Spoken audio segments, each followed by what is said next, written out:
સુરેન્દ્રનગરમાં પણ મુશળધાર વરસાદના પગલે શાળાઓમાં રજા જાહેર કરી દેવામાં આવી છે। લખતર તાલુકામાં 7 ઇંચ જેટલો વરસાદ વરસ્યો છે।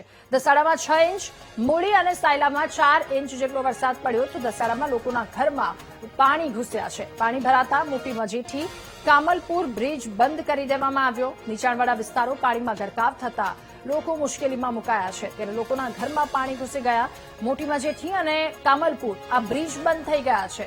સતત વરસાદ 5-6 ઇંચ જેટલો વરસાદી માહોલ અને ત્યારબાદની આ સ્થિતિ સ્થાનિકોને મુશ્કેલી વેઠવી પડી રહી છે। સાથે વિદ્યાર્થીઓ બાળકોની સુરક્ષાને લઈને શાળાઓમાં રજા જાહેર કરી દેવાઈ છે।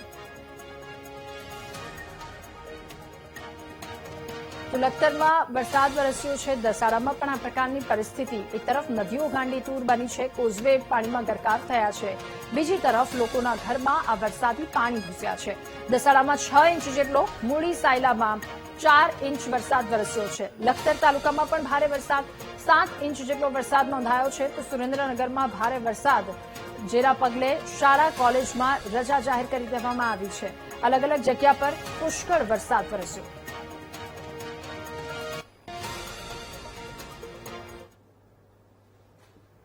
અને સુરેન્દ્રનગરના રાળોલ ગામ પાસે પાણીના પ્રવાહમાં એક કાર તણાઈ ગઈ। કારમાં સવાર 3 લોકો પાણીમાં ફસાયા। સ્થાનિકો અને તંત્રની મદદથી આ ત્રણેય લોકોનો આબાદ બચાવ કરવામાં આવ્યો।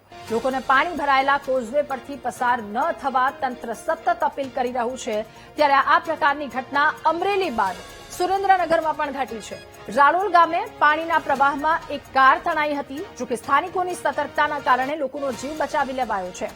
વધુ માહિતી મેળવીશું। સંવાદદાતા સચિન આપણી સાથે ફોનલાઈન પર જોડાયા છે। સચિન, સુરેન્દ્રનગરના રાળોલ ગામની ઘટના, એક કાર પાણીમાં ફસાઈ, શું વધુ વિગતો? જો વાત કરવામાં આવે તો સુરેન્દ્રનગર જિલ્લામાં ઉપરવાસમાં ભારે વરસાદને લઈને લીંબડી તાલુકાના રાળોલ ગામે ગામ ફરતા પાણી ફરી વળ્યા છે અને મેઇન રોડ ઉપર બોલેરો કાર તણાઈ હતી, જેમાં 3 લોકોનો સ્થાનિક લોકો દ્વારા બચાવ કરવામાં આવ્યો હતો અને અત્યારે હાલ રાળોલ ગામ પણ સંપર્ક વિહોણું બન્યું છે।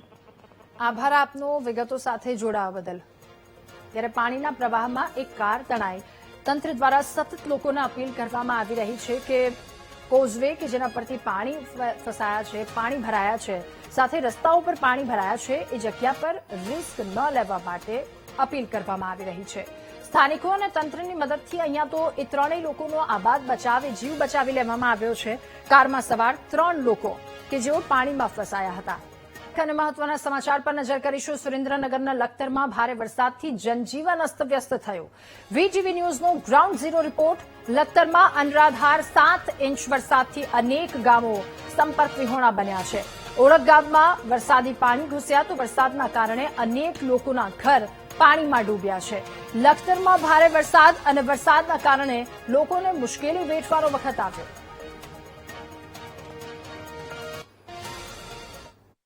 સુરેન્દ્રનગર જિલ્લામાં સૌથી વધુ વરસાદ લખતર તાલુકામાં પડ્યો છે, જેમાં 7 ઇંચથી વધુ વરસાદ નોંધાયો છે લખતર તાલુકામાં। લખતર તાલુકામાં ઓળખ ગામમાં તંત્ર દ્વારા 27 જેટલા લોકોનું રાત્રે રેસ્ક્યુ પણ કરવામાં આવ્યું હતું અને લખતર તાલુકાના 2 ગામ સંપર્ક વિહોણા પણ હતા। અને લખતર તાલુકામાં અત્યારે વરસાદી પાણીથી તમામ ખેતરો બેટમાં ફેરવાયા છે અને ખેડૂતોએ વાવેલો પાક પણ, મહામૂલ્ય પાક પણ તણાઈ ગયો છે તેવું પણ જાણવા મળ્યું હતું। અને લખતર તાલુકામાં અત્યારે વરસાદને લઈને હાલ ખેડૂતોને પણ ભારે હાલાકી હોય તેવું સામે આવ્યું છે। ત્યારે લખતર તાલુકાના ખેડૂત આપણી સાથે જોડાયા છે, એને સાથે વાત કરી। શું નામ કાકા તમારું? મારું નામ મનસુખભાઈ અમરશભાઈ ઘુગલિયા। શું કામ કરો છો? હું ખેતીનું। કેવો વરસાદ પડ્યો? વરસાદ ધોધમાર પડ્યો। જાહેર વાઈ હતી, તુવેર વાઈ હતી, ડાંગર વાઈ, બધું વહી ગયું, બધું તણાઈ ગયું? બધું તણાઈ ગયું। અત્યારે તમામ ખેતરોમાં પાણી છે। હા, શું કહેશો? તમામ ખેતરોમાં પાણી છે। શું તંત્ર પાસે માંગ છે?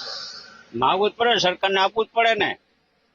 તો લખતર તાલુકાના એક ખેડૂત પણ આપણી સાથે જોડાયા હતા। તેમનો અત્યારે મહામૂલ્ય પાક પણ વાવેલો હતો, તે પણ અત્યારે પાણીમાં તણાઈ ગયો છે તેવું જાણવા મળ્યું છે। અને લખતર તાલુકાના 2 ગામ પણ સંપર્ક વિહોણા થયા હતા, જેમાં સાકર અને માલિકા ગામ સંપર્ક વિહોણા થતા અત્યારે બંને ગામના તમામ લોકો ભારે મુશ્કેલીમાં મુકાયા હતા અને તમામ ગામમાં અત્યારે ફરતું પાણી ફરી વળતા અત્યારે રોજિંદી જરૂરિયાતમાં પણ ભારે મુશ્કેલીનો સામનો કરવો પડી રહ્યો છે। ત્યારે સચિન પીઠવા, વીટીવી ન્યૂઝ, સુરેન્દ્રનગર, લખતર।